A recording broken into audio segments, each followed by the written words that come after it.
feeling cold against your skin. Running through the chaos, letting all the sin.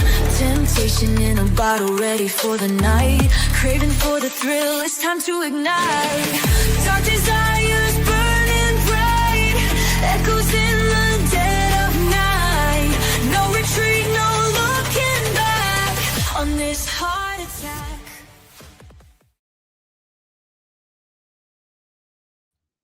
Hey, ladies and gentlemen, I know Trish is out doing some sort of field trip, visiting a location, but it doesn't matter.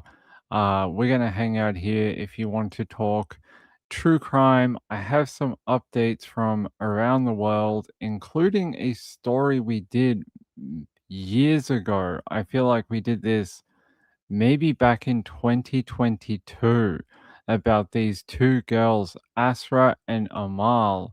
And it has sort of dragged on through the authorities in Australia for years, trying to find out and get like sort of a coronial inquest into what happened to both of these women. And it's winding down. It's sort of um winding down into a coronial inquest right now. So I'm trying to give you guys some updates about it because I don't know, I think it's really important. These girls don't have any family in Australia at all, and what happened to them was very, very tragic. Now, I want to play a video to take you all the way back to when this happened. In I think it was 2022, but it might have been they might have had some more updates a year later in 2023. So here. Mystery tonight surrounds the deaths of two sisters, their bodies found inside a unit in the city's southwest. Police believe they may have been dead for more than a month. The discovery only made by chance. Inside this Canterbury unit, the bodies of two sisters whose deaths can't be explained. We are looking into all lines of investigation, but at this stage it appears to be suspicious. It was only because of an eviction warrant served by a sheriff and the women's landlord early yesterday that they were even discovered. It's terrible, to say the least. Shocking. I never suspect this. Never heard any arguments, never heard any issues on the floor before. The 23 and 24-year-old, believed to be foreign nationals, were found inside their bedrooms where they'd been for over a month. It's a very tragic scene when we go to any deceased persons, let alone two sisters who are deceased. And unfortunately, at this stage, we don't know why. Forensics and the homicide squad among the specialist teams now trying to find that out. Items seized from the unit, including this dusty BMW, hoped to turn into leads. Only adding to the mystery of this case is that neither of the women had any obvious signs of injury, and there was nothing to suggest anyone had forced their way into the unit. Just scared, I'm worried, I don't know. I'm just trying to protect my children. I don't know what happened. An autopsy tomorrow, the next step in delivering answers in a case that has very few. Hayley Francis. So there you go. They were found in their unit, naked and in separate rooms. Leading up to this, there was a lot of things that came to light. One of them was their family back in Saudi Arabia had sort of financially cut them off. The family were funding their lives in Australia, and because they were sort of not adhering to the lifestyle choices that the family back home expected of them, the family financially cut them off. In the last month before they died, they got one final payment from back home in Saudi Arabia. They paid their rent for that, I think it was that fortnight or that month, and paid a car bill that they had to pay, and that was sort of the last money that went into their accounts. Both of these girls had applied for asylum in Australia. One of them claimed that she was a lesbian. The other one claimed that she was an atheist, so that she did not believe in the religion of her homeland. And they said that they were in fear of heading back to the country, Saudi Arabia, because of what might happen to them now that their lives were sort of known back home. Now that family knew and other people, possibly even the government, that their lives might be at risk. Now, that application for asylum, I'm pretty sure never, it was either denied or wasn't completed. I'll double check.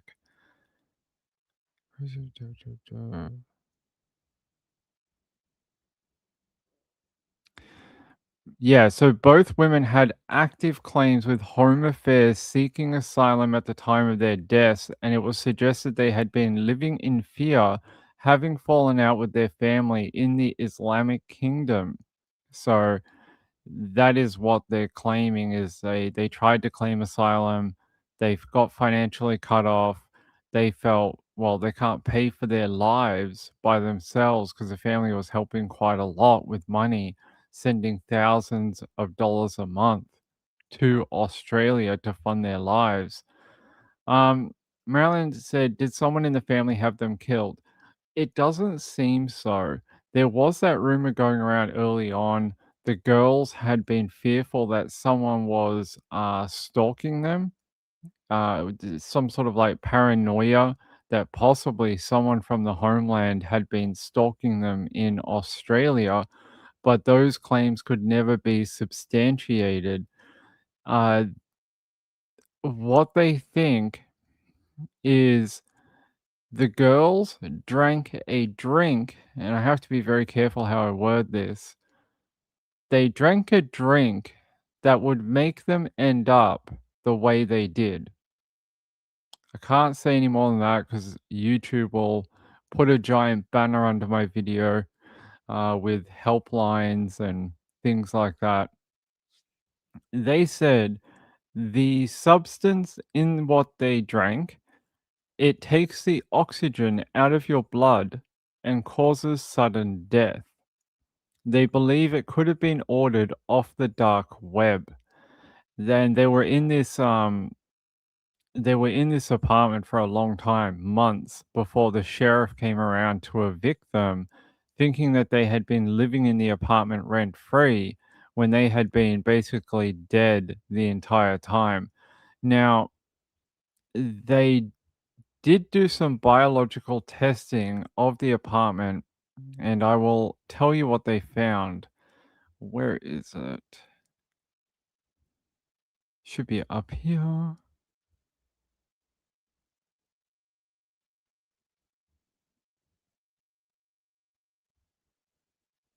Uh-huh.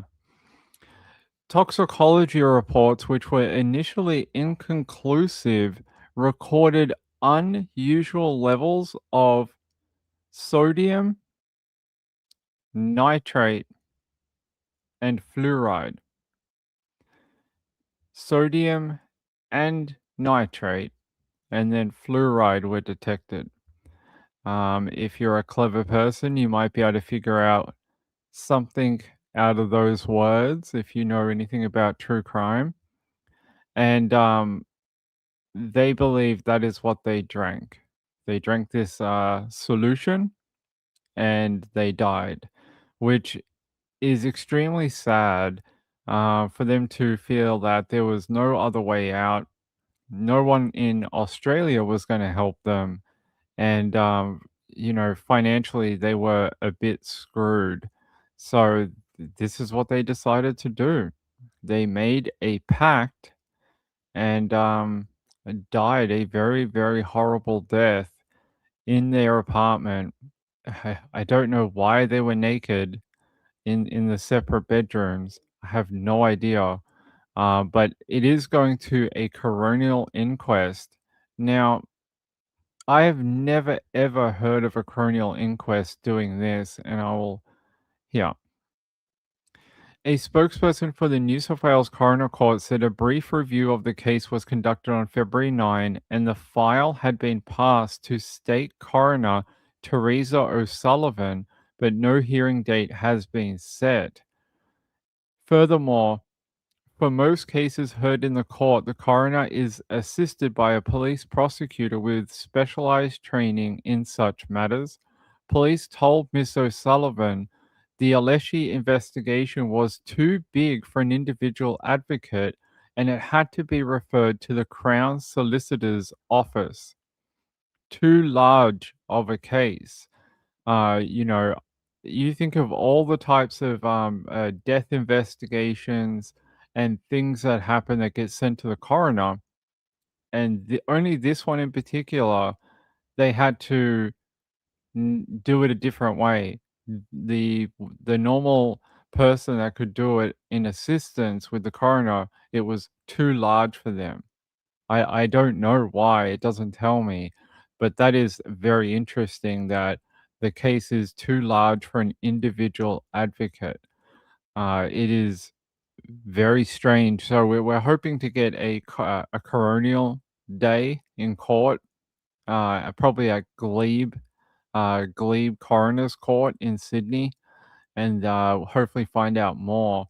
But they said there have been claims yet to be tested in the coronial process that police believe the siblings made an S-word pact after they were cut off by their family. It appeared the pair had remained holed up inside the flat from shortly after they stopped receiving money from Saudi Arabia in late February of 2022 until they died in perhaps early May.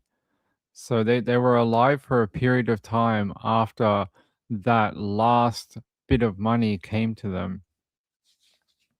The sisters who shared a black BMW coupe had received a final payment of more than $4,400 from family in Saudi Arabia on February 3rd.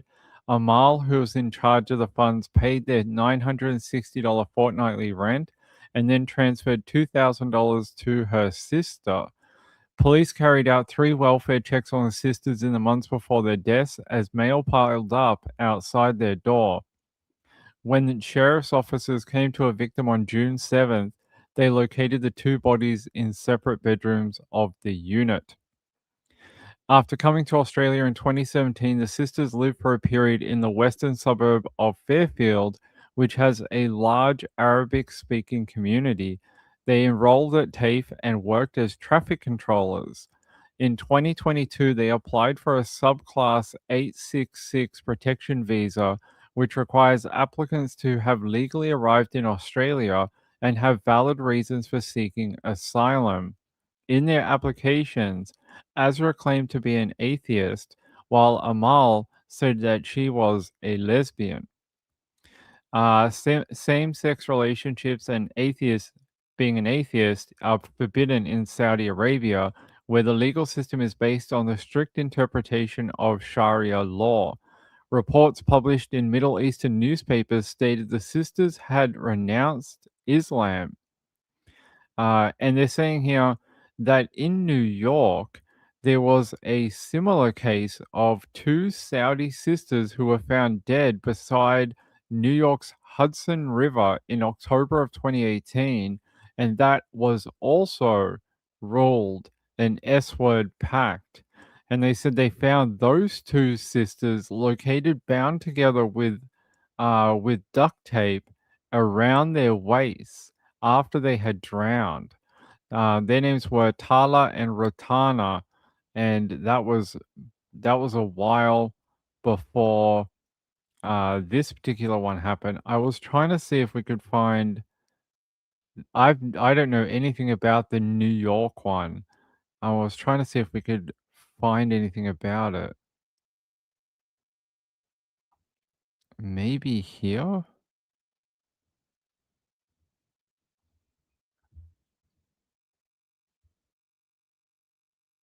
Police want the public's help. Anything anyone may know about 2 young sisters from Saudi Arabia. The bodies of 22-year-old Rotana Faria and her 16-year-old sister Tala were found last week in the Hudson River, just off a Manhattan pier. bound together by duct tape around their ankles and waists. They were dressed in similar clothes, black leggings, and fur-lined black coats. Tala, the younger sister, had been reported missing. Their deaths remain a mystery. According to multiple sources briefed on the investigation, there are no signs of foul play. Suicide is a leading theory, but nothing has been ruled out. There has been, I will call it significant progress, trying to get the complete picture of what ultimately led to the two young ladies being discovered. According to the Saudi embassy, the young women were students, accompanying their brother in Washington. NBC News has confirmed that the sisters lived and attended schools in Virginia. The family appears to have had financial troubles. Public records show 2 liens on their apartment in 2016. Before the bodies were discovered here on the Hudson River, officials say the sisters hadn't been heard from since August 24th. Among the many unanswered questions is why they ended up 250 miles from home in New York City.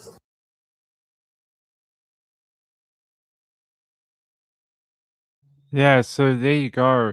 Across the other side of the world, a few years beforehand, there was another couple of women who did something very similar and had just as many questions as the one in Australia. They still don't know much about the one in New York. I had a quick look just then.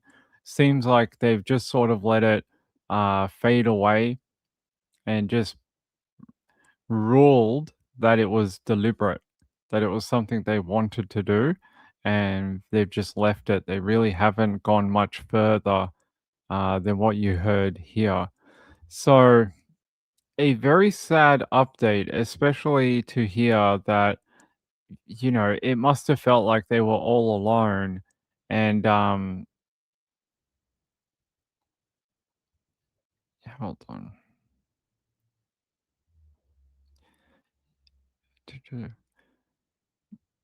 Here's some information here. A controlling father sent his daughter pictures of 2 Saudi women who were mysteriously found dead in their Sydney unit after she refused to return from Australia for an arranged marriage. The father asked his daughter in a text message if the photos scared her and threatened, "I swear to God, I'm going to slaughter you, bury you, and no one will know." And this was apparently, is this the same woman?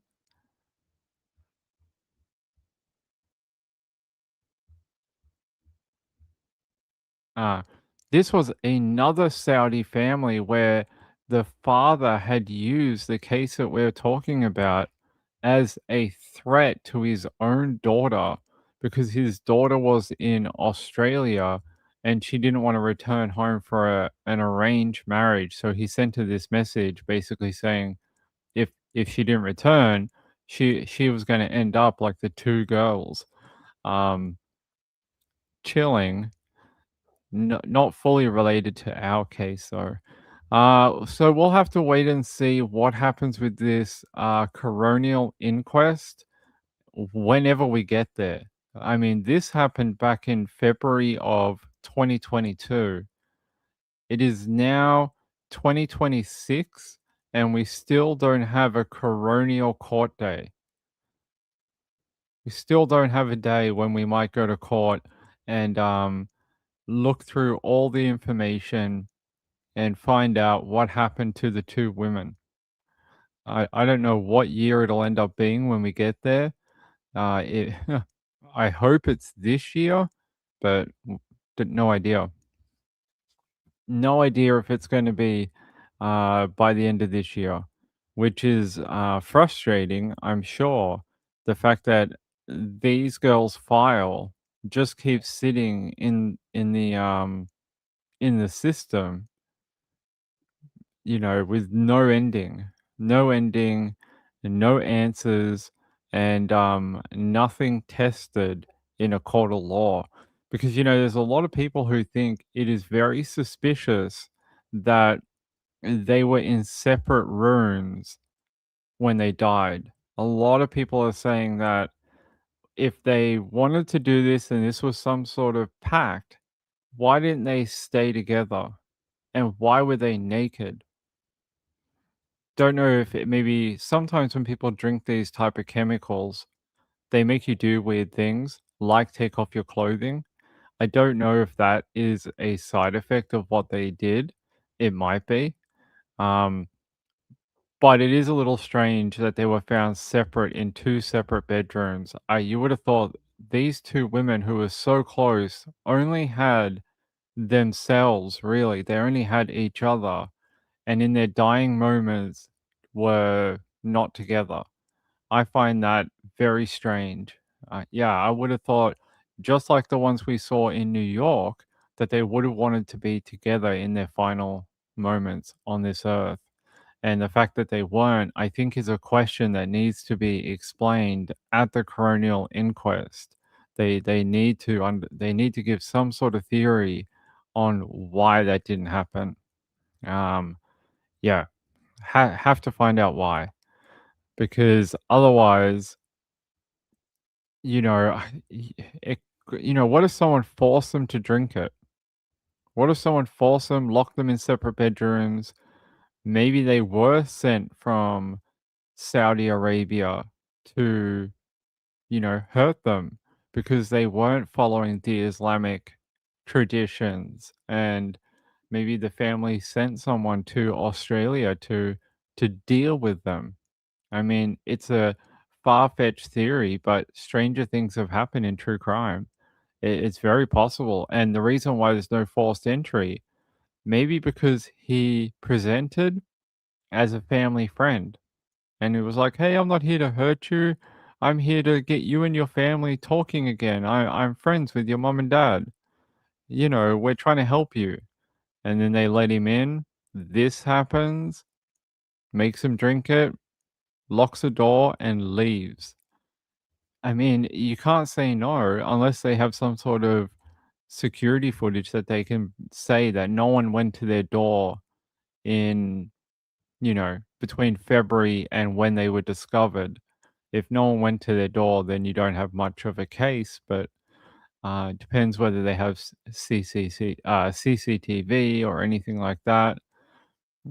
Gail said, "I believe that more than them doing it to themselves." You'd have to ask.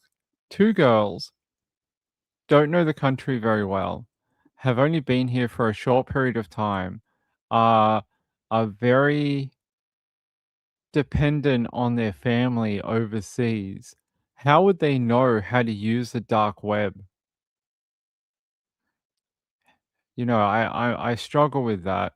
How would they know where to get this particular chemical? How would they even know about it? Gail said, "If someone said they were friends of the family, they wouldn't have let them in." You don't know though. They could have said like, your family wants to apologize and they'll start funding you again. Hey, let me in and I'll talk to you all about it. Like it could be anything. People can be pretty persuasive at times. So I don't know, but there's a lot of questions. There's a lot of questions about what exactly happened here. But the toxicology is very interesting. I think it is a good lead. Would be nice to know more about um, how you would get that. How would you get that certain thing? Can't tell you what it is. Gave you some pretty good hints, but I would need to know, yeah, how would you get that? Um, yeah, let me see if I can find anything interesting.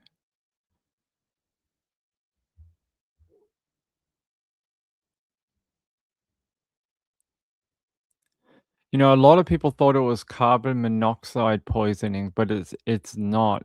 According to the toxicology, that is not the right chemical. It's a different one. Let's see.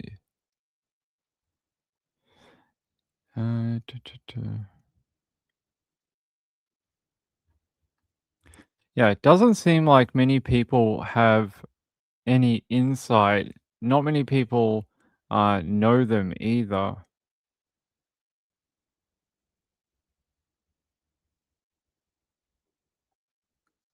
I'm just trying to scan through a couple of older articles to see if there's anything here I can give to you.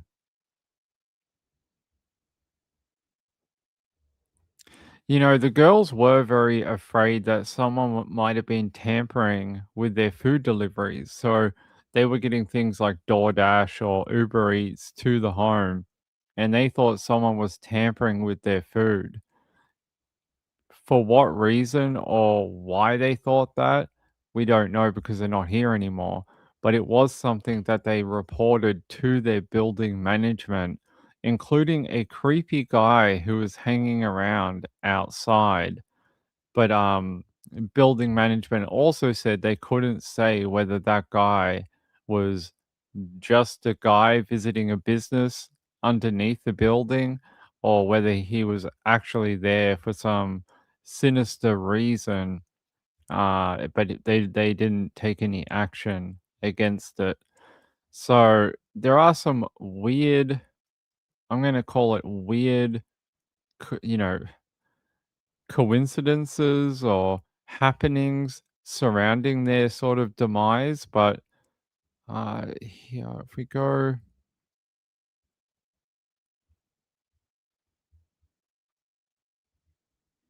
I would have thought we had something in 2023.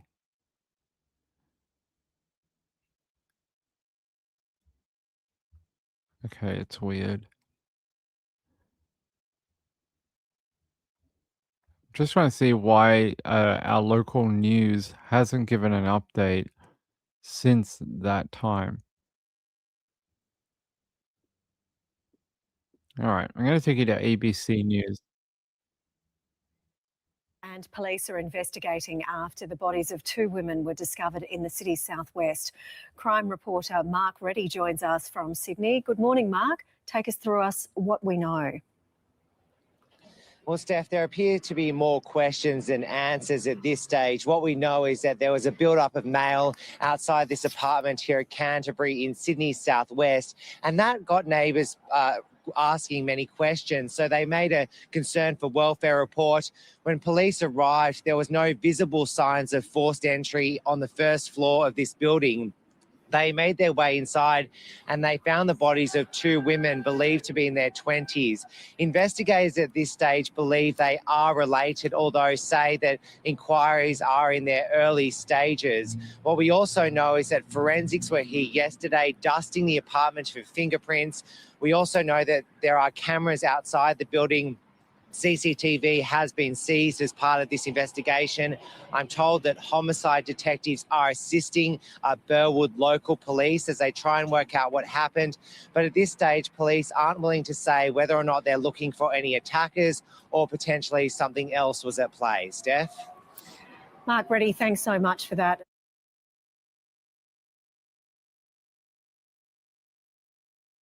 So there you go, some file footage of them being taken out of that At the apartment building. back then, all the way in 2022. There you go, there's the coroner removing one of the girls from the apartment. Hey, Danny donated a membership. Danny, Mr. Danny, thank you very much. I appreciate it. You are very kind, my friend. I'm very hamstrung about what I can say at the moment due to legal obligations. But man, do I have a story to tell you guys that I can't tell you right now. And it's very annoying because I wish I could tell you about it, but it's very frustrating after we put a lot of work into something and a lot of planning. And unfortunately, I won't be able to talk to you about it until April. And it's sometimes things go right and sometimes things just go absolutely pear-shaped, unfortunately.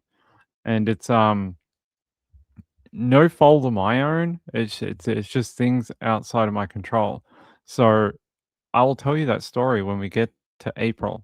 I think that's when I'll be allowed to talk about it. And but Danny, Mr. Danny, that donation will help a lot. Woman of Steel said someone was reporting back to the family someone must have been spying on them. I mean, they had that fear and they were reporting things to their building management that they thought, again, someone was tampering with their food, that someone was stalking them. Maybe the family did hire someone in Australia to keep an eye on them. Danny said, "Did they say 2 months in the apartment before they served the eviction? Parents did no follow-up."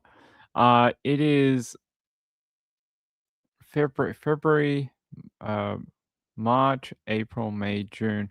So about 3 months. About 3 months or so. Yeah, parents didn't do any follow-up. Montana said, "Are there ever rulings that make it so you can never speak about certain cases?" I don't know about never, just delayed. Like, there's some things from the Patterson trial that we're still waiting on being allowed to talk about, um, and it might be a while. There's other things in other trials where we have to wait for it to become um, allowed by the court, which, that might not be yet. So sometimes it's just a time thing. I don't know if it's about never, although in the Patterson trial can never talk about, well, not never, but not for a very, very long period of time. Like, you can't talk about Aaron's children or anything. That'll eventually expire at some point. I don't know. I don't know when, but some point, later on. But um, yeah, not forever. Although a judge could make an order that you could have some sort of suppression order that is indefinite. But currently I don't have any on me for any case that I've covered that is indefinite. I don't have any like that. Have some that have long time limits, but I don't have any that are, that long in time. Let's see. Yeah, so 3 months, parents didn't follow up on them. Why did they not follow up on them? I mean, maybe because they were not happy with each other. Here, let me have a look. Why did the parents not follow up?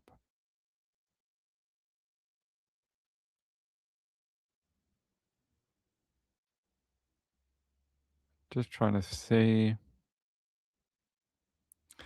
So their bodies were returned to Saudi Arabia in August of 2022 for burial following requests from their family. So the family did take their bodies back to the homeland and they were buried.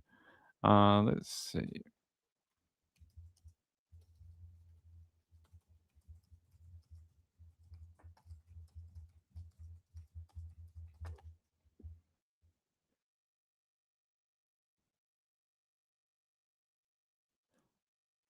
Um,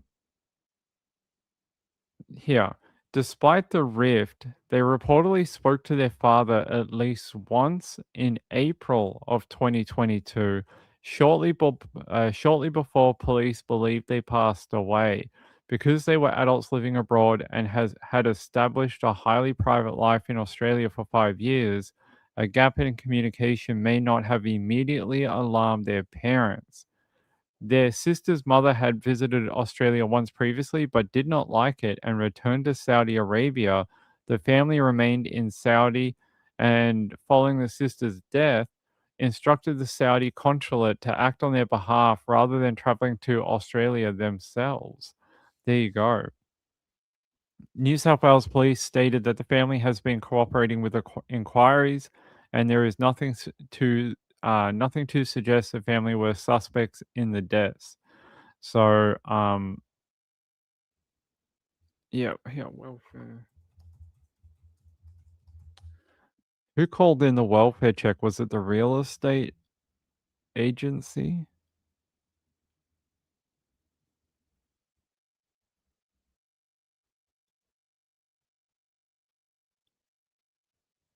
Um, yeah, here. In mid-March of 2022, there was a welfare check done by the building manager. The manager noticed food left out in common areas and was worried about their well-being. A witness reported that the sisters initially refused to open the door or participate in conversation. When they finally opened the door, they reportedly huddled together in a corner, looking timid and upset. However, because they told officers they were okay and did not want police involvement, no further action was taken at the time. There you go. So there was some strange things going on. Like, so people were worried about them, especially people in Australia. Yeah, so here, a plumber who visited the unit also raised concerns. He said there's something mysterious happening there, and they said the manager noticed the woman's nervousness and called police about a welfare check. The worker said the girls did not want to open the door. They did not want to participate in any sort of conversation. The cops said, we're worried. Can we help you? And the girls said, no. The cops said, I took one look at those girls and thought, you are hiding something. These girls were very secretive. They kept a very low profile. Their unit was sparsely furnished, but as messy as would it be for a typical 20-something girls who spent most of their time at home. So there you go. There were a couple of welfare checks done um, on them before they died. You know, people definitely thought there was something going on. And yeah, it's strange, like the fact that when they did have that welfare check, that they were tucked in the corner like two little sparrows is the description that I have here. And they said they were scared of something. So don't know whether it was paranoia or it was like, was it a legitimate concern or was it something, um, made up? Was it based on fear from home? Something like that. Danny said hiding from the families. Did the dad say something to them? Like, we're gonna come down to Australia and, I don't know, bring you guys home, check on you or something? Did they think the family might be coming from Saudi Arabia? The family did not come here to claim their bodies, though. The family spoke through the consulate only, and got the bodies returned to the home country. Gail said, "Think of the police in their country, men doing work for the dad." Well, yeah, they could have thought the cops were fake police, or especially in Saudi Arabia, the cops, you know, are not like the police in our countries. They work very different. So maybe they were worried that these cops were going to act like the cops in Saudi Arabia. Could be a legitimate explanation for it. Yes, yeah. But there were signs that something was wrong. Late last year, the sisters told the building's manager they feared someone was tampering with their food deliveries. Surveillance video showed no issues, and one employee of the building management company, Transit FM, who spoke on the condition of anonymity, said that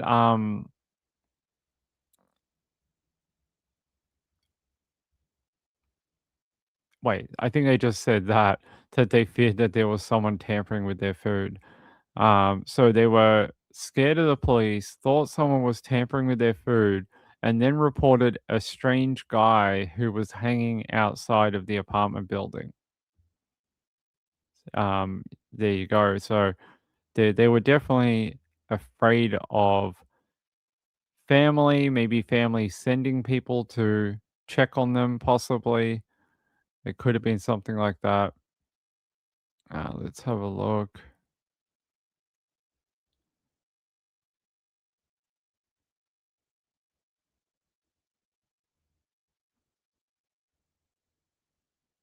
Yeah, so that's it. That's all I have for you, and that they are waiting for a coronial date in court.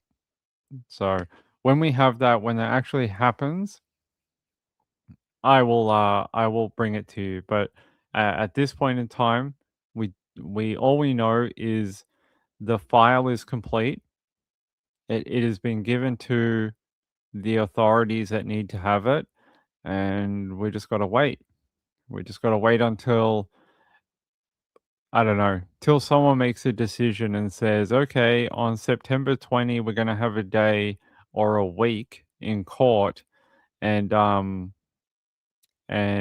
sort of go through this and try and find out what is the truth, because that is what the coronial court is used for.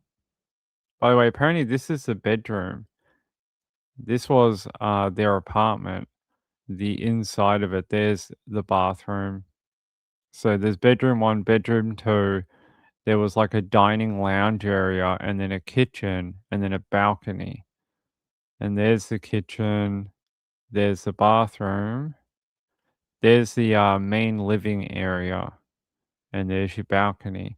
So if we go to the top one, this must be one of the bedrooms here.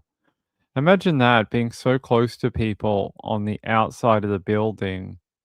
People walk past here every day, and then for months lay 2 women dead, you know, rotting away just in this apartment, and no one even knows. It's a freaky feeling, it really is, because I'm sure that it's a very busy road. Hundreds of people walk up and down this street every day, and for months, no one had any idea. Hey, Jules, how are you? Good to see you. Sure. What? I don't think I was doing that. Well, yeah, you can have sour gummies, I guess. Tharby said yeah. All right. Okay.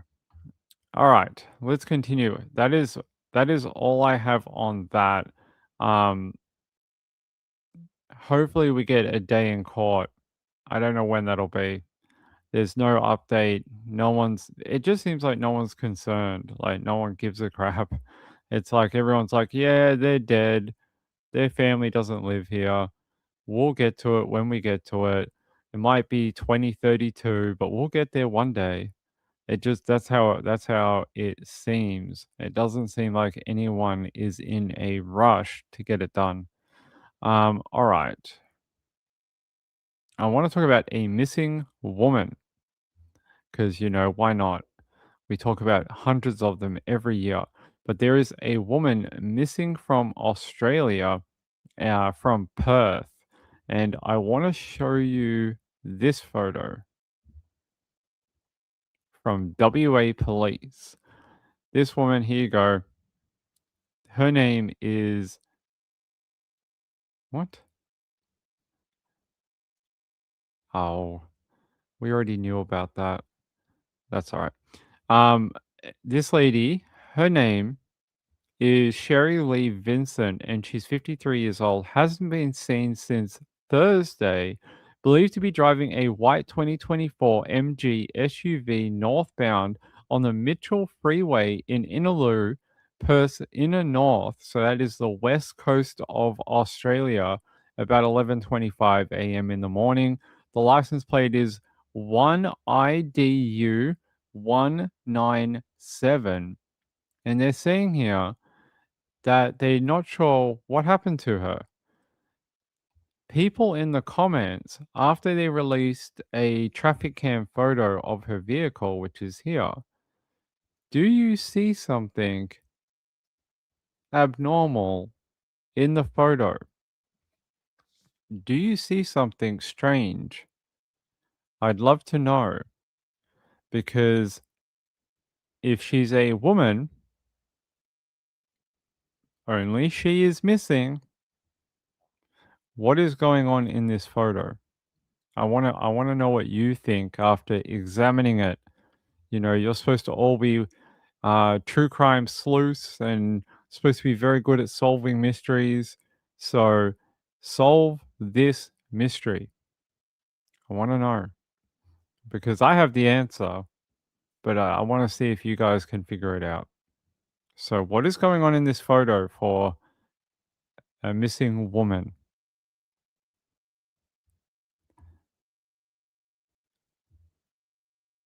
A guy? That I think you guys are on the right track. Yes. Why is there two people in the vehicle of a missing woman? Not a missing couple, not a missing man and a girl, a missing woman. Not supposed to have been with anyone else. Not supposed to, like, we don't have a missing persons report for two people, just one person. And this is what people are saying online. Yeah, it's a bit strange, right? Jules says glasses look like a male driving. Why would someone else be driving her car? And could she have been carjacked? Jules said maybe her in the passenger seat. Again, why would she not be driving her own vehicle? Isn't that a bit weird? I would think that would be cause for concern. Here, I'm going to take you to I'm gonna actually try and see if there's a afternoon update for her. Yeah, let me go Sherry Lee.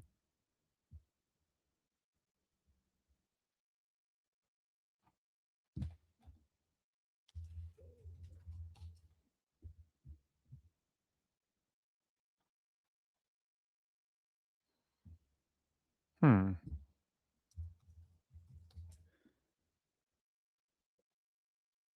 Okay. Let's see. Maybe look up the car. Okay. So I found the original Facebook post from the Mirrabooka District WA Police Force. Okay. I'm not sure what was going on in this, but here we go. Mirrabooka District WA Police Force. So they had this out earlier today. Where is it? Is it here? Nope, not that one. They may have taken it down. Anyway, so apparently in the last few hours, the mystery has been solved. If we go to Joondalup District Police, if we go up here, WA Police would like to thank the community for their support and assistance. The 53-year-old woman has now been located, but no other details have been given. Let me see if they have the original post up or not. It looks like they may have removed the original post as well. So I don't know where she might have gone, but in the last few hours they have now updated saying that she has been found. Yeah, so people are even noticing here. Has anyone else noticed what appears to be a male passenger with a tank top sitting next to her? As I'd assume that this picture was from when she was last seen. And they're saying here could be a man, could be an alleged Tinder swindle situation, and that's why they're concerned. And people are sort of fighting whether it looks like a male or a female in the driver's or the passenger seat. But no update about who might have been in the car with her, why she was reported missing, or how she's okay now. So very strange. But in the last couple of hours, they're just like, hey, we found her. It's all good. Jules said definitely Caucasian driver zoomed into passenger seat, maybe blonde short hair. Well, she had short hair, blonde short hair. Here, I'll show you another photo of her.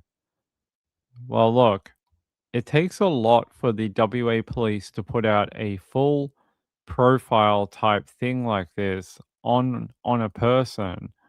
So they must have been concerned enough that she was missing.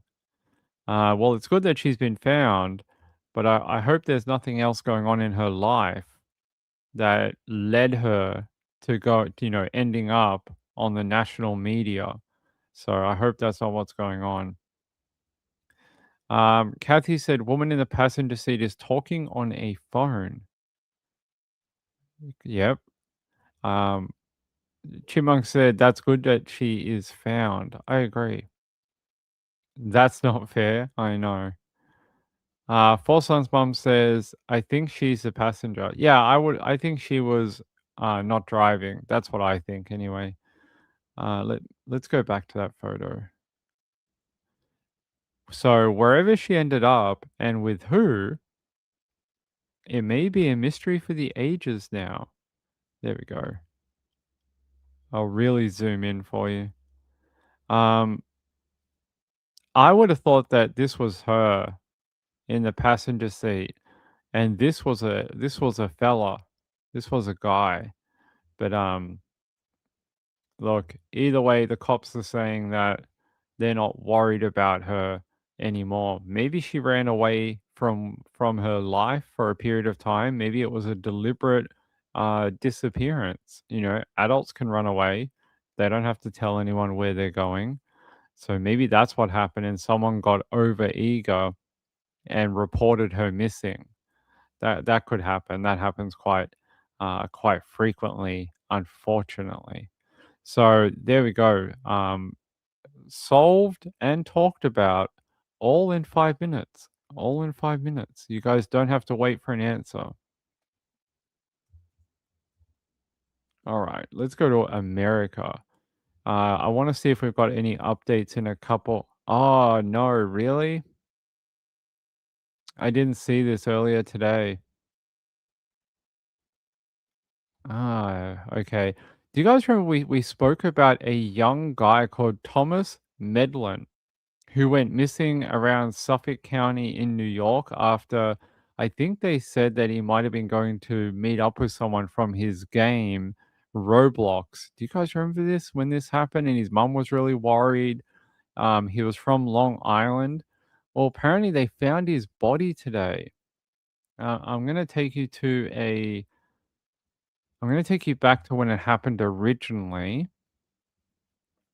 if I can. But apparently they have located him. They found his. I don't think I can. Here, I'll have to take you to the new article.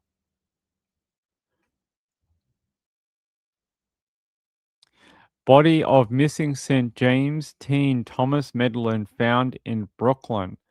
This is the boy here. They believed it may have been someone he might have known from Roblox.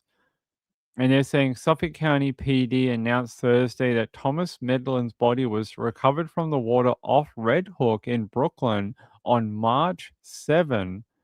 Thomas' identity was confirmed on Thursday. The discovery closes a painful chapter in a disappearance that sparked searches across Long Island and New York City. I'd still like to know, how long was he in the water? Possibly, has he been in the water for that long? It was 2 months ago that he went missing, and they only just found the body now. It's a bit concerning. Wait, what's going on? Okay. Okay. Sorry, my phone buzzes when we get updates. Okay, we don't have an update. I'd like to know why they're just closing it. Do they think it was something he did himself? There was some suggestion when he went missing he may have been groomed. There was a bit of a suggestion at the time that maybe an older male had got him to leave his home and meet up. There's his photo, by the way. I don't know, but how old was he? 15. He was 15 years old, and he'd been missing since I think it was December. January or December? Yeah, Jan 9. So Jan 9, he left his school about 3:30 p.m. in the afternoon and headed to the Stony Brook, Long Island Railroad station, and then he traveled to Grand Central in Manhattan, and then they thought he was in Brooklyn at one point. And then after that, the trail went cold, and now 2 months later, they found his body in the water. I wonder why now? Is it heating up in New York? Is the water starting to thaw?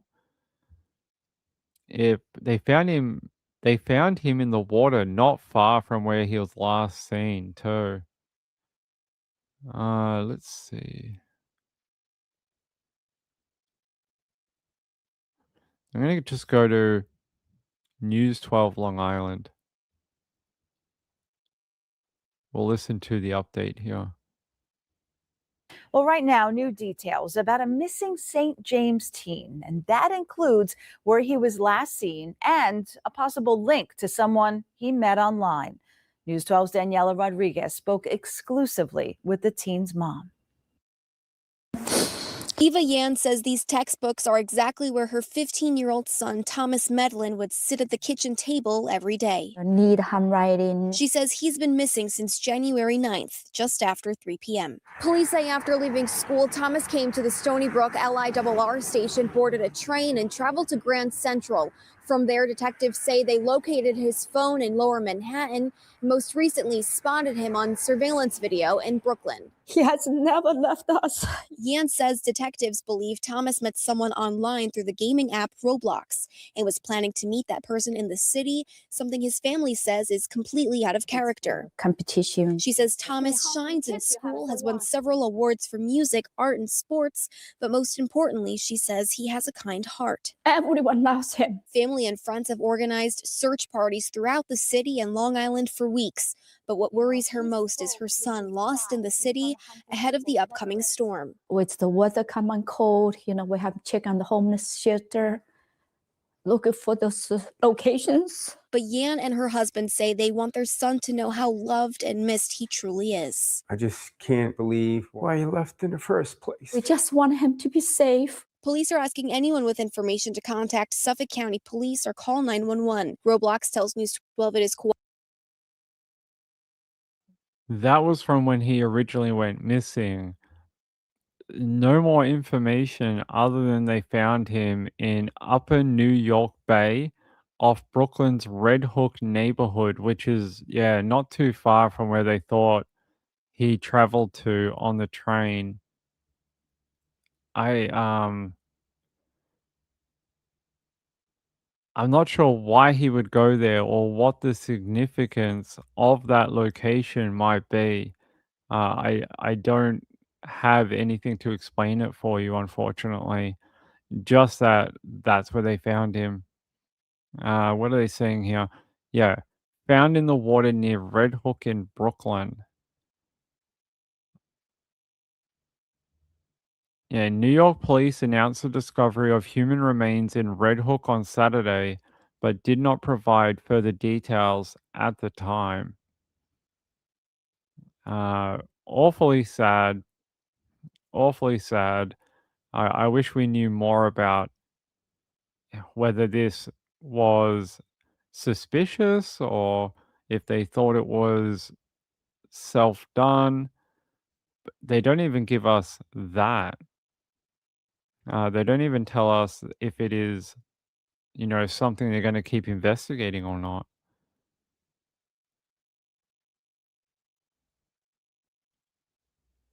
Okay.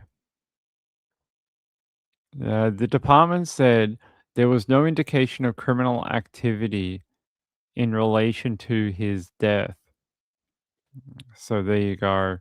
For whatever reason, this young man has decided to go up there and do that. It could have been an accident. It could have been deliberate. I'm guessing we're probably just never going to know, unfortunately. Lisa said, I assume they don't know because of the time in the water. I mean, he's in there for a long time 2 months, and they just found the body like a week on the weekend. That's a long time for remains to be in there. I don't know. Could it be that there was during the cold winter there was less people on the water, so there's less people to sort of find things in the water? I'm very surprised that his body was still able to be recovered even during this time. Maybe the cold water kept him preserved. That's a possibility too.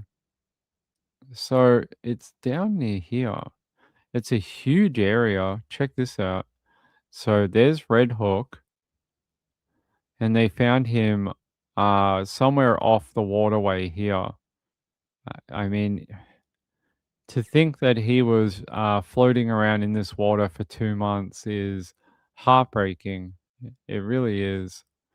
You know, the fact that no one saw him before the weekend. Go away. There we go. Oh my God, go piss off, you stupid thing. Bloody Google Maps. Yeah, there we go. Statue of Liberty's right there. And somewhere off the waterway here, there's Red Hook Tavern. I mean, it's not hard to get to the waterline. There's the Brooklyn Cruise Terminal. And Brooklyn and Red Hook, not far from where he was last seen. I mean, there's nothing stopping anyone from the water, is there? It's pretty open. If we go down here, there's the wharf for the ferry. I mean, yeah, you could fall in, jump in, and possibly no one would know. So plenty of access to the water. Look how many ships go through here. The IKEA Express Shuttle and the Rockaway Ferry, the Atlantic Highlands Pier 11, Sandy Hook Beach Pier 11. So many different ferries and boats go through here daily. Yeah, so there you go. Found, but no answers. Found, but no answers. Kathy said if he spent a lot of time online, he may have been a loner. His parents did say that he didn't have a lot of friends and that most of his interactions happened online. So there we go. So if you wondered what happened to that little guy, that is what happened. They have located him now.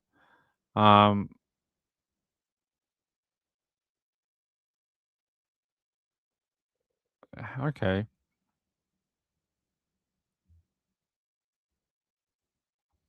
So we got another update.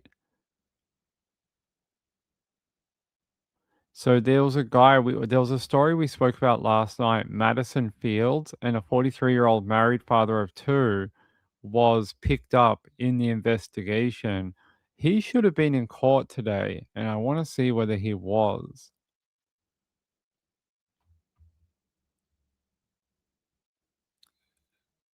Let's see.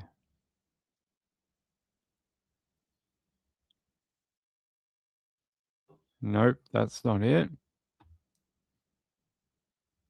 So last night we were talking about it, and they picked up that guy, but they didn't find her.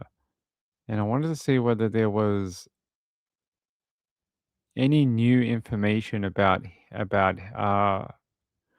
trying to track down her. Doesn't seem so. Doesn't seem so. No update. He was due to be arraigned, and it doesn't seem like there is an update about it. But that girl, Madison Fields, still out there somewhere. Here's a photo of her. There's a photo of the young girl, still out there. They haven't found her. She's 16 years old, has been missing for a number of weeks now, And then they picked up this 43-year-old guy, Kyle Lawrence, out of Buffalo, and he appeared in federal court in Cincinnati, and he got done with transportation of CSAM material, transportation with the intent to engage in criminal sexual activity, travel with the intent to engage in illicit conduct. And but they did not find her. What they did say was this guy had met up with her before she went missing and was doing sexual things with her before she went missing. So that's all I can tell you. It doesn't seem like there is a better update, but I will keep an eye on it for you. All right. Should we go to Ohio? Let's go to Ohio. So many things happening in that area.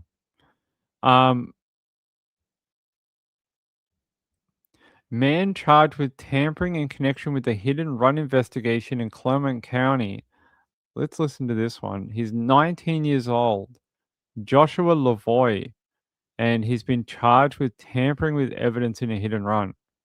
How do you get charged with tampering with evidence in a hit and run situation? Meanwhile, tonight, police have made an arrest in connection to a deadly hit and run out in Clermont County. This all happened along Bethel New Richmond Road in Ohio Township early Sunday morning. 19-year-old Jaden Nelson sadly was killed. Ohio State Highway Patrol telling us now 19-year-old Joshua Lavoie was arrested today. He's accused of tampering with evidence and withholding it from investigators. He's expected in court later this month.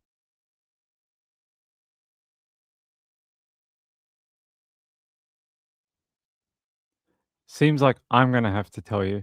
So it's in regards to the death of a 19-year-old Ohio man found on the side of a road on Sunday. They ruled it a homicide. Joshua Lavoie is the roommate to Jaden Nelson, who died, and has been charged with tampering with evidence and withholding from investigators in connection with Nelson's death in Ohio Township.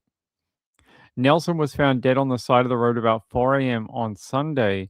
Troopers initially said they believed he was a victim of a hit and run crash. Lavoie was arrested on Tuesday, and on Wednesday, the Hamilton County Coroner's Office determined that Nelson's death was a homicide. They said it's not clear if that changes the initial view that he was killed in a hit and run. But court documents say Lavoie discarded evidence, including his phone, deleted social media, and lied to police about other people believed connected in the investigation. Okay, that doesn't look great. So you discarded his own phone, deleted any social media off that phone, and lied to police about other people believed to be connected to the investigation. 19, and he's already caught up in a homicide investigation. I don't know what to tell you, except for it sounds terrible. Here. Going to take you out to Fox 19 in Cincinnati. Prosecutors ruling a local teen's death a homicide. Over the weekend, 19-year-old Jaden Nelson was identified as the person killed early Sunday morning during a hit and run in Ohio. A lot of... Our Brooklyn Andrews spoke with friends of Jaden today and joins us live with more. Yeah, Rob, Trisha, close friends of Jaden tells me it was a heartbreaking thing to hear over the weekend that their friend had passed away, and they had so many questions. But now that investigators have ruled that hit and run a homicide, that brings up a whole nother level of emotion and, of course, even more questions that they're hoping to find answers to. We're all looking out for you, buddy. That's about it. Corey Adams says hearing the news of his best friend Jaden's death was unbearable, and certainly not the phone call he was expecting to receive on Monday morning. We just did everything. Everything from fishing to pool. I mean, we did absolutely everything together, all the way up until hours before he died, we talked on average every other day at least. Adam says he was in denial once he heard the news, and it's been an emotional couple of days for Jaden's friends and family. Wednesday afternoon, the Claremont County Prosecutor's Office confirmed Jaden's death had been ruled a homicide. We're hoping to get justice, and we're hoping that whoever might be responsible gets caught very soon. Jaden's roommate, 19-year-old Joshua Lavoie, is currently listed as an inmate at the Claremont County Jail and is being charged with tampering with evidence. I asked Adams about that today. I do know what he did and things. Whether he's involved or not is pretty up in the air, but at the very least, there were some dishonest things he did, and I'm sure he's obviously in jail for a reason. He says while they continue to search for answers about Jaden's death, they're doing what they can to help support the loved ones he's left behind. One of Jaden's favorite hangouts, Rock's House of Billiards, also showing their support. Jaden come here. He come here to play pool. So all my staff knows who he is. So it just felt right to offer up our place. It's where we always go shoot pool all the time. I taught him to shoot pool over there. Hosting a benefit this coming Sunday with raffle baskets, food and drink, and of course, pool. We're going to give free pool. We're just going to ask that everybody donate what they would pay for pool to Jaden's family to help him lay in the rest. The prosecutor's office says this is still an active and ongoing investigation. They're asking anyone with information related to Jaden's death the morning of Sunday, March 8th to please contact the Claremont County Sheriff's Office or Ohio State Highway Patrol as they continue looking into this. And if you are hoping to support Jaden's family, I want to know how you kill your roommate in a hit and run. Winner still said the other girl has not been found. Madison has not been located. They can't find her. They found the guy. They have not found her. So they've arrested someone who used to commit crimes with her. Because she's underage, can't give consent, or at least I don't think so. And they're saying he was dealing with her sexually for a period of time before she disappeared. Yeah, no update at all. I want to know more about this. How do you... Yeah, let's look it up. Joshua Lavoie. Not Joshua Lavoie. Jaden Nelson. So did he get hit by a car or not? Let's have a look. What are they saying? They're saying the death of a 19-year-old in New Richmond last weekend is being investigated as a homicide. Police were called to Bethel New Richmond Road shortly after 4 a.m. on Sunday for a report of a body on the side of the road. According to the Ohio State Highway Patrol, 19-year-old Jaden Nelson was found killed. Troopers initially said they believed he was the victim of a hit, skip, crash. What is that? A hip, skip, crash. I've never heard of that before. What is a hip, skip? Occurs when a driver involved in a collision fails to stop, exchange details, or renders assistance. What? Isn't it just called a hit and run?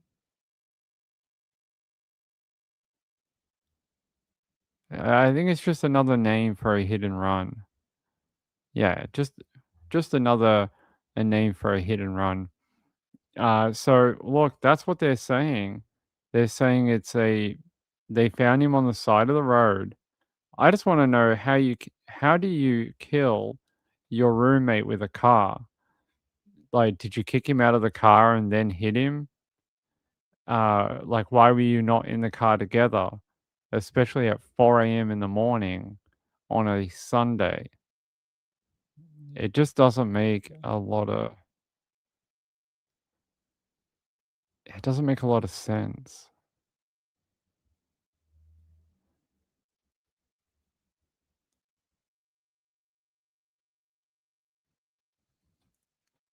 Yeah, I'm just having a look here.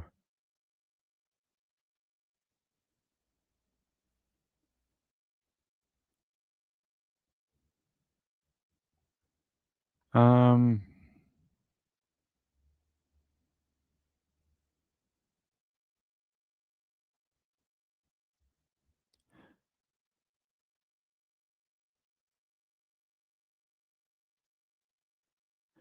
Interesting.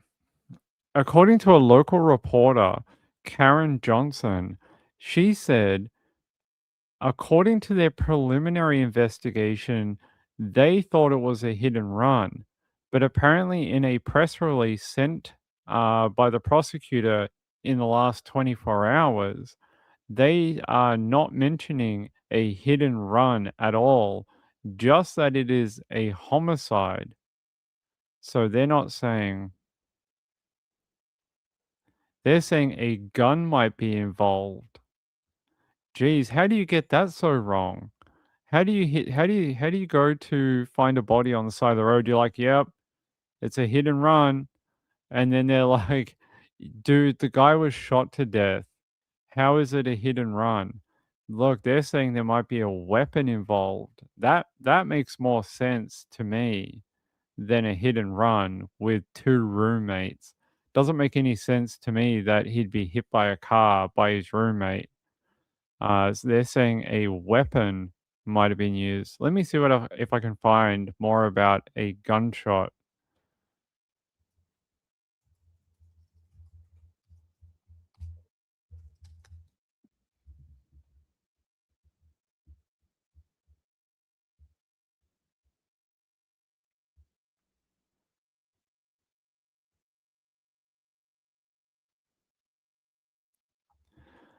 I can't find where that information about a gun comes from, but it seems like locals online in the Facebook of the prosecutor, they all seem to know that there was a gun involved. They are all mentioning that there's no that this wasn't a hit and run, that there was a weapon involved. I don't know how they know this. Maybe the cops have been going around talking to people, and that's how they know. But everyone seems to know that it wasn't a hit and run. Let's see. I would love to know how they know that information. Yeah, they're saying here, Lavoie is expected to appear in court later this month, but only on those charges of tampering with evidence and withholding it from investigators, but not on the death. No charges in the death of his roommate as of yet. Just that he's been for the evidence charges. It's very strange, right? Gail said, "Did it look like a vehicle had hit him? That must have been a rough sight." But there's, if they find a body on the side of the road, it could have been a secondary hit. Somebody could have, like, he could have been killed, dumped on the side of the road, and then another vehicle unknown to them hit the body. That happens all the time, unfortunately. So it could have been like a secondary impact with a car that made it look like a hit and run, but it was, you know, could have been a gunshot. Kim says probably from the autopsy. Whatever it is, it's weird. I'll have to keep an eye on that one. There's no update. The update that there is what I've told you. Other than that, there is no.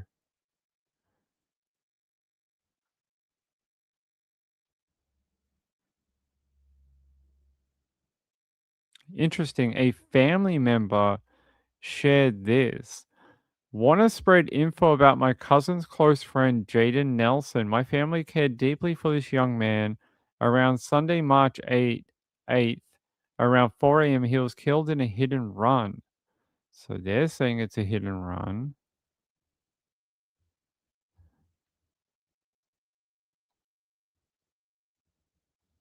Let me see what else I can find because I want to know where people are getting a gunshot wound is involved.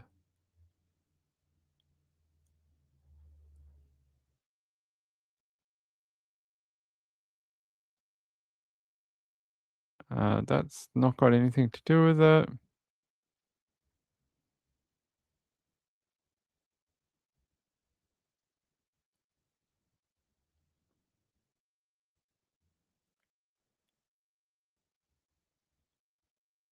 Yeah, so I don't see anything else. I'm not sure where these locals are getting that information from, but they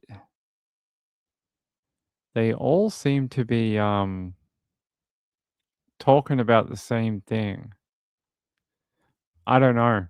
I would have to suspect that it's coming from uh, police or just locals, people talking in the town. But they did organize a GoFundMe for his family. They've already raised $11,500, which is great.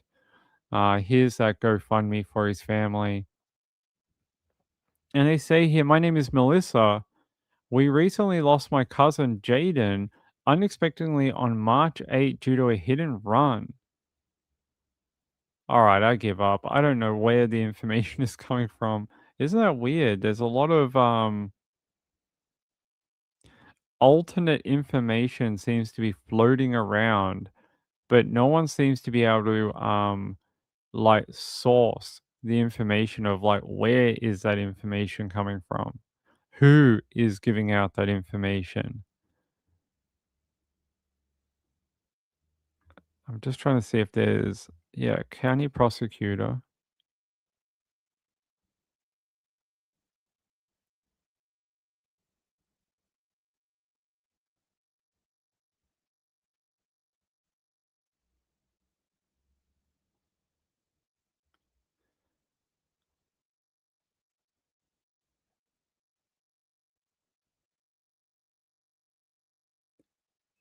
Yeah, that's all I can tell you.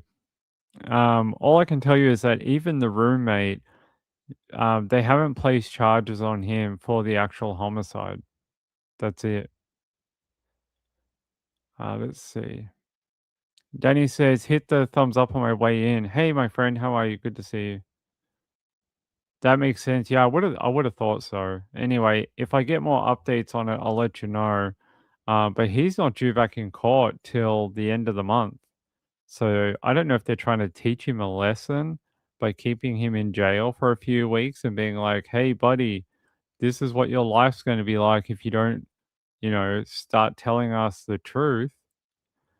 So we will have to wait and see, unfortunately. All right. What else do we have? More updates.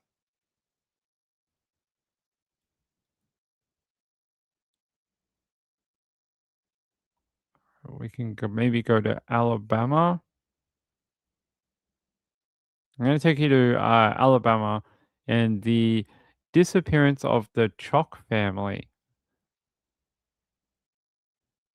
This is a story we've been following for weeks. Warrants have now been signed upgrading charges against the man accused of kidnapping and killing a Theodore family. Hector Gamaliel Argueta-Guerra now faces multiple counts of capital murder. Our Brendan Kirby is joining us now with the very latest. And Brendan, you're getting new information about why investigators are confident the bodies they found are the missing family. That's right, Cameron and Denise. A full forensics investigation will take some time, but sheriff's investigators say along with the bodies, they found jewelry bearing the names of the mother, Aurelia Chalk, and of her 2-year-old son, Anthony Chalk. Mobile County District Attorney Keith Blackwood says prosecutors will seek the death penalty against the man they say is responsible for their deaths. The weeks-long search for a Theodore woman and her 2 children ending in tragedy.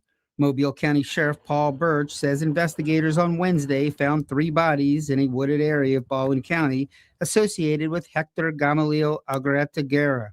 He's an evil person that will face his judgment soon. Sheriff Birch and Mobile County District Attorney Keith Blackwood say they're confident the bodies belong to Ariella Chalk and her 2 children, 17-year-old Nurica Chalk and 2-year-old Anthony Garcia Chalk.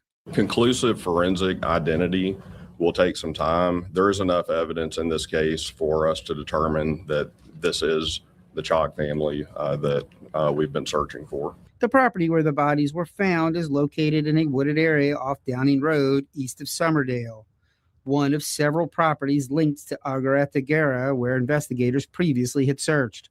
A cadaver dog alerted to a spot during what Sheriff Birch describes as a routine follow-up.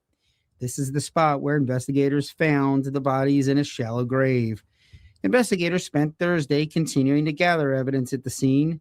Sarah Jones, special agent in charge of the FBI's Mobile Field Office, says her agency will continue to support the effort any way it can.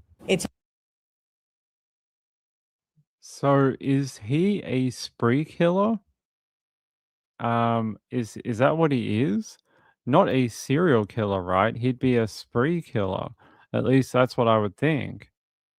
He killed them all at once. I think that wouldn't be a serial killer. But apparently the family have been missing for months, and that Hector Guerrera, 31, was arrested for kidnapping in early February. They said the charges will be upgraded to capital murder following the discovery of the 3 bodies. They said here last month that blood was discovered in the home where they went missing, and that led them to believe that foul play was involved in the family's disappearance. And that, now they finally found this guy, Hector, and now finally they found 3 bodies which were buried in a wooded area east of Somerdale, but have not been positively identified as of yet. They're waiting on preliminary autopsy results, and apparently they'll be done by tomorrow. I don't know what. Yeah, here. A motive in the triple homicide remains undisclosed, but they asked on Thursday, what motive would there be for killing a 2-year-old child? Yeah, exactly. What motive could there be to kill a little boy, 2 years old? I don't know what I don't know what to tell you. That is gruesome, horrible.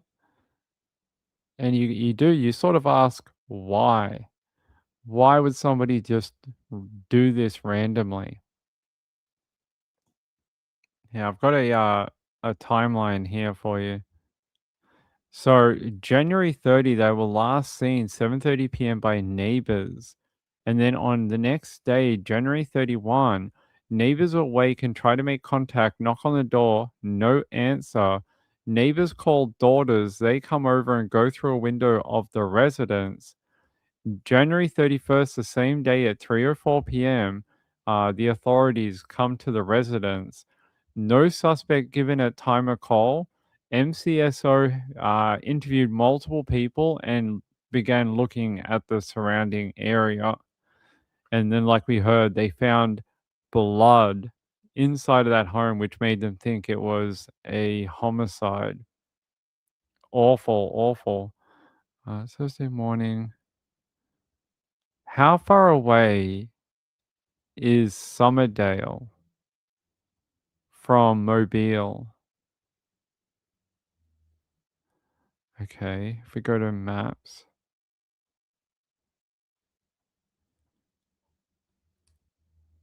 I'll show you guys what I'm looking at. Here, Somerdale. And where's Mobile? Mobile's over here. So outside of town, really. Quite a way away on the other side of the bay. So they're all from this area.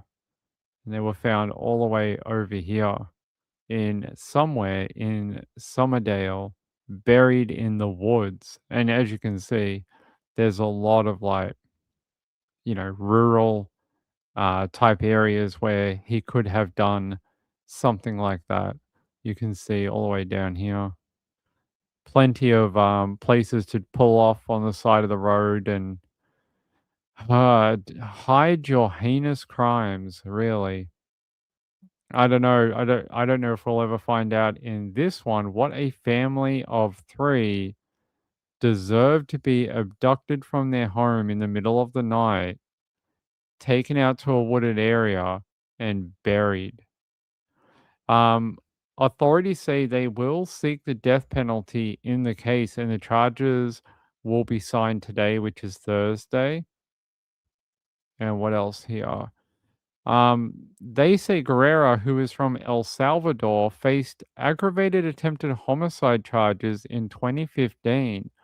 Since then, he has been detained on charges related to terrorism and organized crime.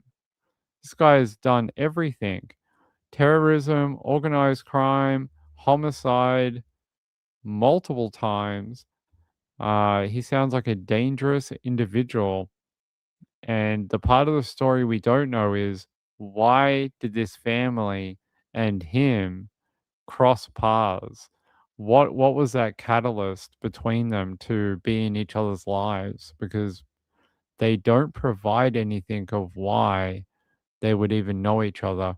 I have his mugshot here that I can show you. There is Guerrera's mugshot. I know what to. Yeah, that there's no information on whether he knew them or not.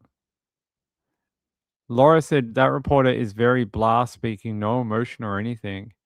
I mean, I think you should have emotion for this. The poor people.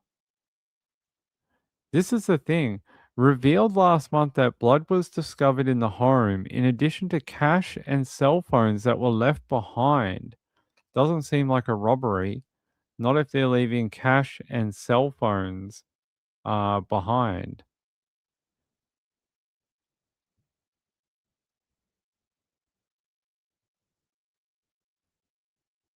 Okay. Let's see. Yeah, nothing here whether he knew them, what if they had any prior relationship. I'll check one more thing.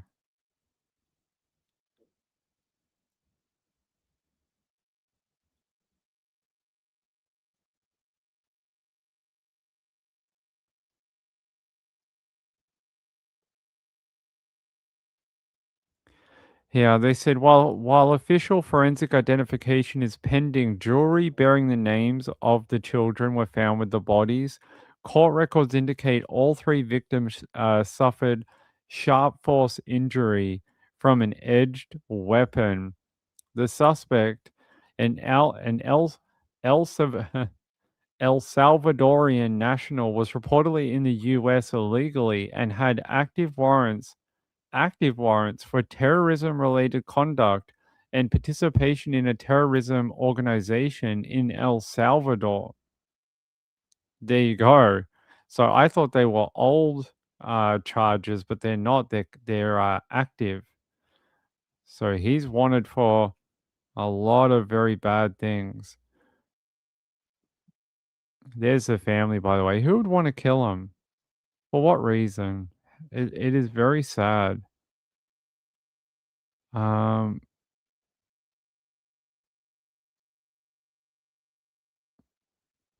So it seems like he had a violent criminal history in El Salvador for over a decade, including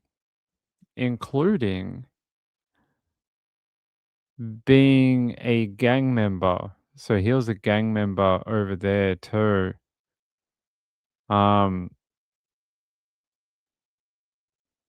So he had a detention order issued in July of 2024, and he wasn't in custody at the time this happened with the family. Terrible.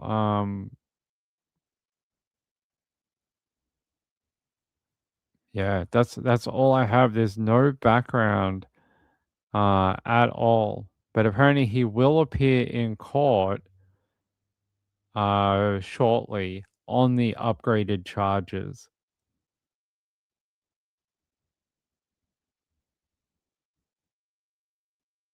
I want to take you out to the press conference just briefly. Well, good afternoon. Thank y'all for coming. Just want to give y'all a brief update on the Chalk family investigation.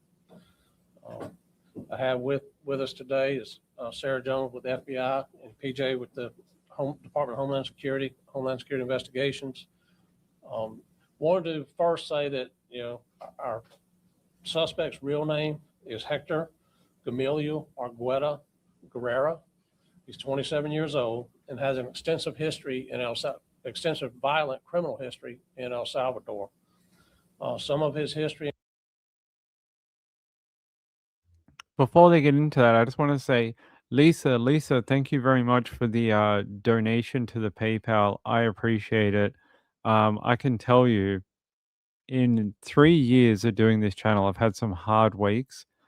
I almost shut it all down this week and just gave it all away. The story I'm not able to tell you as of yet almost broke me because we've spent months working on it. And for it all to collapse at the last minute is just shit. And it was like heartbreaking. I almost just went, no, I'm done with it. I'm just gonna shut down the channel and get rid of it. Yeah, it was like that close because I was just so over it. But you know, I don't like quitting things. So, but thank you for the donation. I appreciate it.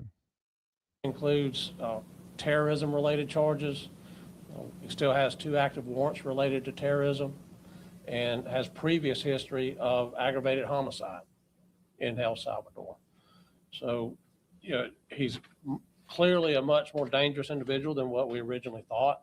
We're still very much digging into his past, and this is still very much an active investigation. So I would like, if y'all have specific questions regarding the international stuff, I will defer to my federal partners on that. If you have any questions, I'll be glad to answer what I can, you know, before jumping over to them. Do you have any idea of if they're even dead or alive at this point? We do not. But we remain hopeful that they're alive somewhere. Are there any other persons of interest connected with this that you're looking for? I won't say looking for. We have identified some additional people that we have chatted with and want to chat with. But, you know, again, that's still very much an active investigation. How hard is it to work with other countries like this and get that information? Because I have an extensive history out of Texas, out of Jackson County, Mississippi, of this guy committing crimes, never being deported. I mean, had the U.S. known about these serious crimes, could that have caused deportation no matter who was president at the time?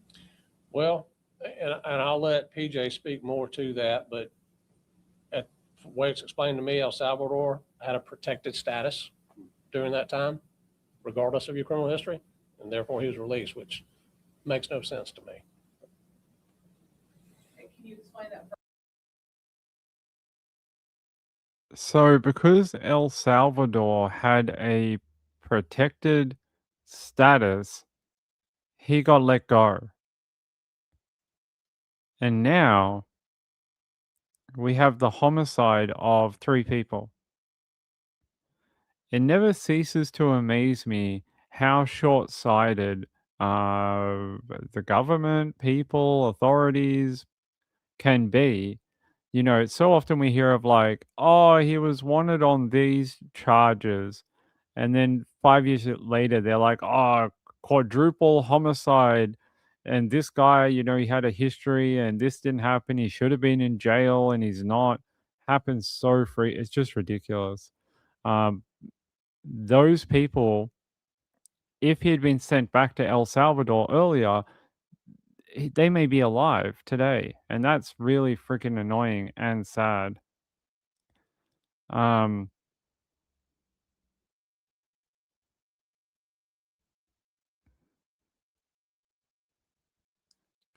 Yeah, it's really sad. Like, if someone had paid attention to it, if someone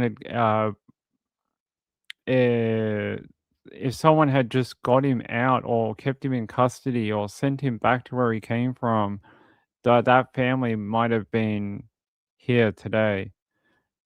You know, so who's responsible for that?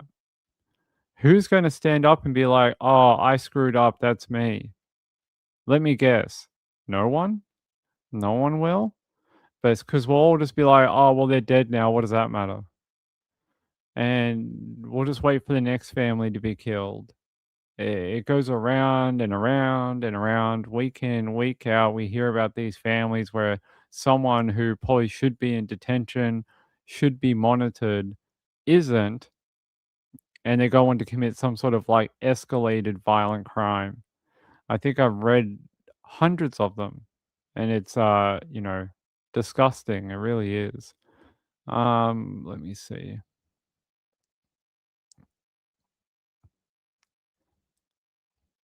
You should read your email. You should read your email, Woman of Steel. I sent you an email before. Danny said this phone. Oh, your phone's still playing up, my friend? I'm sorry about that. Truth be told said, sorry, so late. Traumatizing day. Was at the hospital where an ODU shooting was today. Where ODU? OD, what's ODU? Ohio. I'm not sure what ODU is. So scary and sad. Hey, any shooting that's in public, I'd be frightened too. Woman of Steel said, when did he come over? I bet Biden is responsible. That's what it said. It said it was under the Biden administration, something about them having a protected status. Hold on. Let me read out the bit it says about it. Oh, wait, did I actually have that?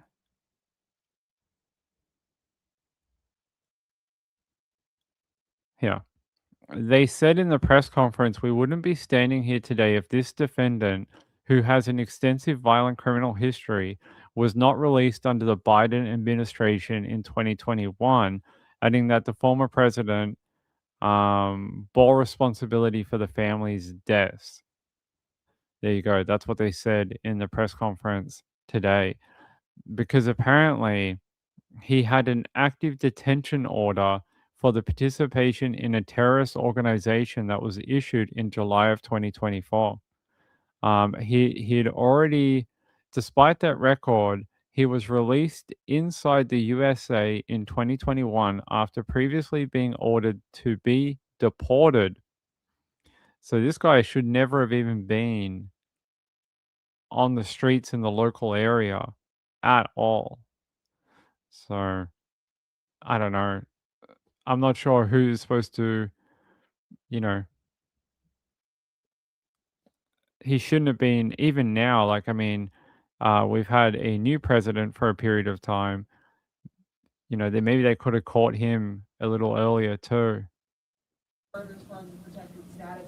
He was fleeing El Salvador because he thought that he was a victim of some crime. I'll let HSI answer more specifically to that. What connects the suspect and the family? Like, what do we think is the reason for this kidnapping? Yeah, we don't really know a reason, but everyone involved is involved in the painting industry in some way, shape, or form, and they all knew one another through that occupation, and pretty much all were here illegally.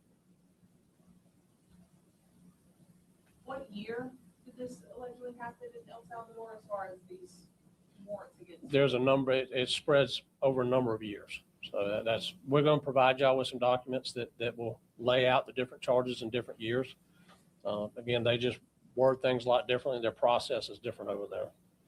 And I asked that because the record you guys sent us from the United States, Texas, and all that was from 2015 on. So is he going back and forth to El Salvador, or was this before? Again, there's some things on here from 2015, 2016, 2024. I mean, so it's just, you'll have the documents with what the specific charges are. And there you go. I'm not going to drag you through that entire press conference, but it did explain a little bit of it. It's a shame that authorities don't seem to know what the crossover between the family and Guerrera is. Did he just randomly find them? Did he stalk them and break into their home? I think either option is pretty frightening. Like, there has to be some crossover. He didn't, I mean, I don't think he would have just walked into a random home and killed them and abducted them. I wouldn't have thought so, but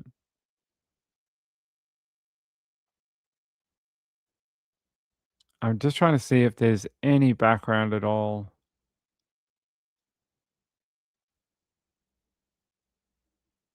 They're saying here that they would not speculate on whether he had any accomplices or talk about the details of the evidence that investigators had gathered. Sounds like they do know a lot more than they're willing to put out into the public. Interesting that they're saying that they won't talk about um, accomplices. So maybe there's more people that they may arrest over the death of this family. Sounds like it. Yeah, this is there a way to find out?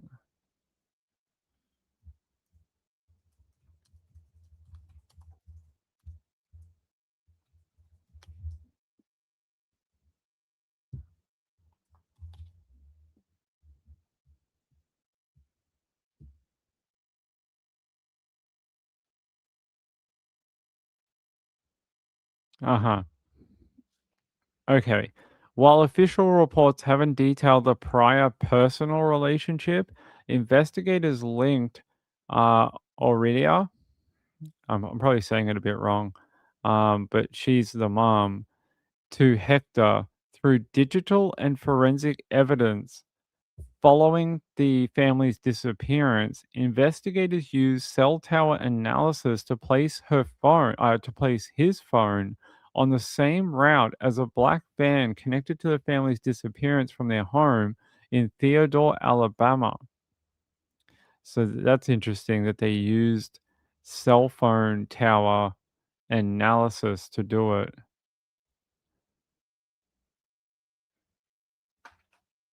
I wish we knew more.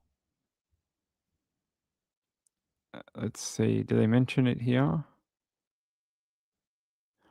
Here, in court today, a detective testified that the 17-year-old's blood was found throughout the family's home on Ben Hamilton Road, including on the living room couch, in the hallway, in a bedroom, in the master bathroom, and on a trash bag. So he dragged her through the house while she was fatally injured, apparently. Crazy, it really is. So maybe he had an infatuation with this because it seems like the 17-year-old girl was the target. Testimony reveals blood found at the home in Mobile County belonged to a missing 17-year-old girl. The development comes as the man charged with kidnapping the girl and 2 family members returns to court. The wording makes it seem like she was the target and the family members were collateral damage. Maybe he had some sort of infatuation with her for her to be the target of the kidnapping anyway. But this is where they found the bodies. This is where they had to. You can see the evidence markers here out in this wilderness. I mean, imagine searching for that for 3 people.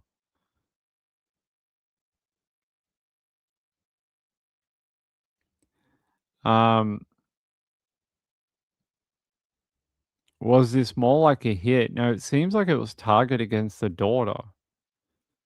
Truth be told, said first they thought it was a mass shooting. Then the FBI said ex-military man as already in prison once for terrorism. Yeah, students banded together to subdue him. You're talking about the guy in the school? I did see that earlier today. We'll end on that in a middle. Hey, Missy, I hope you're feeling better today. Keep reporting the FA. I will. I'll keep reporting the FA. Danny says, gifted 1 membership. Thank you, my friend. That's very, very sweet. Thank you very much. That is very kind. Give me a sec. What are we going to do? We're going to do the school shooting quickly. All right, we could do that.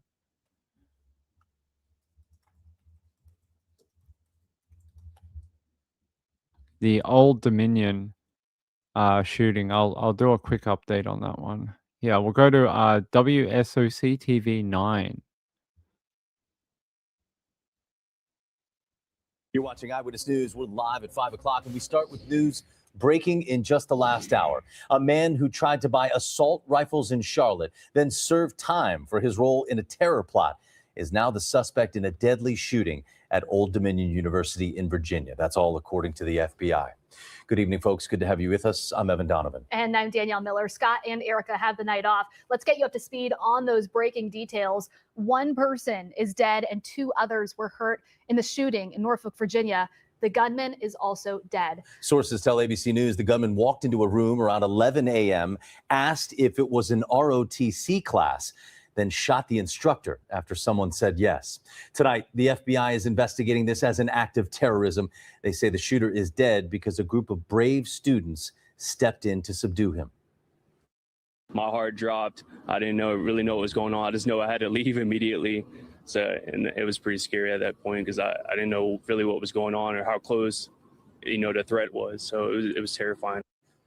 Now, that suspect has been identified as Mohammed Jallow. He was a former Army National Guard member and spent several years in prison for trying to give information to ISIS. Channel 9's Glenn Count is live in Charlotte. Glenn, we previously reported about Jallow's visit to Charlotte with a clear purpose. Well, no question about that, Evan. According to court documents, Mohammed Jallow paid a visit to the Charlotte area back in June of 2016. He didn't stay here long, only about 4 hours, but he spent most of his time trying to purchase assault rifles. At the time, the 26-year-old Jallow lived in Sterling, Virginia. He's originally from Sierra Leone. According to the FBI, Jallow quit the National Guard and established ties with the Islamic State. He and another individual began planning a target attack of military personnel around the United States. They started to look for weapons in May of that year, and that's when their journey brought them to North Carolina. As scary as that is, they did warn us. They warned us recently that we had to be on high alert after everything that's happened overseas, even in Australia. Even in Australia, they were warning us that because we've had Iran interfere in things here, we had some synagogues that were burned down, and our government made the very rare step of coming out publicly to say that it was Iran who had engaged third-party people to commit those acts in Australia. And they warned us that after everything going on over there right now, that there's a good chance that Australia, the USA, the UK, European nations, Canada, that we all have to be on a higher level of alert because of everything that's going on, that they may attack over here. I don't know if this one's directly related, but it at least seems loosely connected to each other. How sad, how frightening for everyone, especially even you guys at the hospital. That would have been very, very hard to deal with because you guys would have gone on red alert or whatever your localized one is called. You guys would have gone on that high alert for a lot of victims and possible shooter in the area. It's terrifying, especially being the place where they take everyone. Authorities saying they are investigating a shooting at a Virginia college Thursday that left 1 victim dead and 2 injured as an act of terrorism. And is this him here? That's him here. The victim, Brandon A. Shah, he's a victim. A Army Lieutenant Colonel was an ROTC instructor, described by Virginia Governor Abigail Spanberger as a devoted teacher who didn't just lead a life of service to our country, he taught and led others to follow that path. They're saying the gunman, a former member of the Army National Guard who previously pleaded guilty to terrorism-related charges, was also killed in the shooting. The FBI named him as Mohammed Baylor Jallow, 36. Let's see if we can get a photo of him. Not a ton of photos of him around. Let's go back. There's a photo of the alleged shooter, who is not with us anymore. Seems like he died today. There you go. That's from his personal Facebook. You know, almost an insult to be wearing those army colors, right? Almost an insult because of what he's done now. And it's a shame because our military deserve the utmost respect, and for the job they do, it's very difficult. And to have something like this happens where someone who trained with them, worked with them, then to do this and go and fire on them is the ultimate betrayal. The ultimate betrayal. Gayla said, so they trained him, then he turned on them. That's what it sounds like, definitely. Which is awful. Killing Brandon A. Shah, an Army lieutenant. Army Lieutenant Colonel. That's him there. Terrifying. Terrifying. Yeah.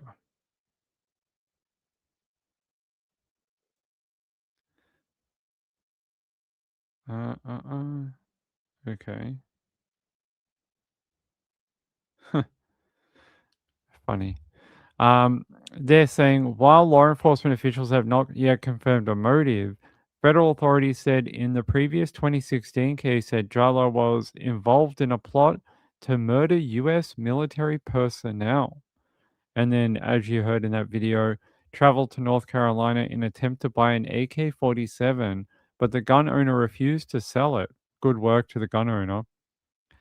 He then brought an AR-15 at a local gun store after that and was arrested the next day. They're saying he was also arrested in 2024 under federal law.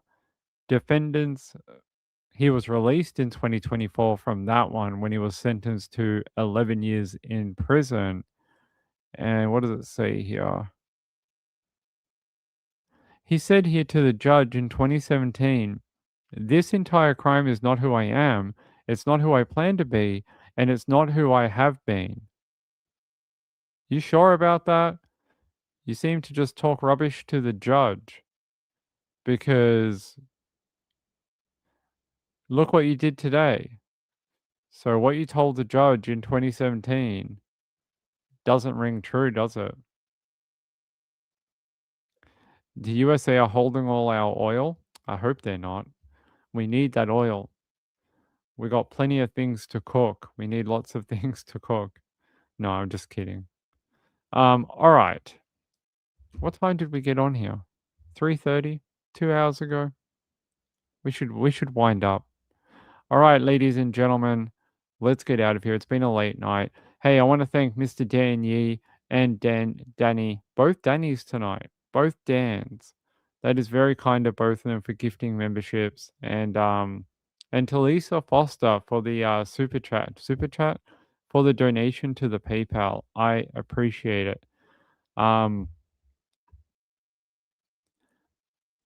I am looking forward to a relaxing weekend. Hopefully we can do that and have some fun over the weekend and maybe get on a little earlier and see a lot more people. That would be good. Chipmunk said, thank you for the updates. You are welcome. Truth be told said, Norfolk and Virginia Beach are huge military towns. Our bases have been on high alert for some time. Yeah, I've heard this. They've been on high alert for like a whole bunch of different things. Vehicles used in attacks, lone wolf type attacks that unfortunately they seem to be on high alert all the time for a variety of different things. All right.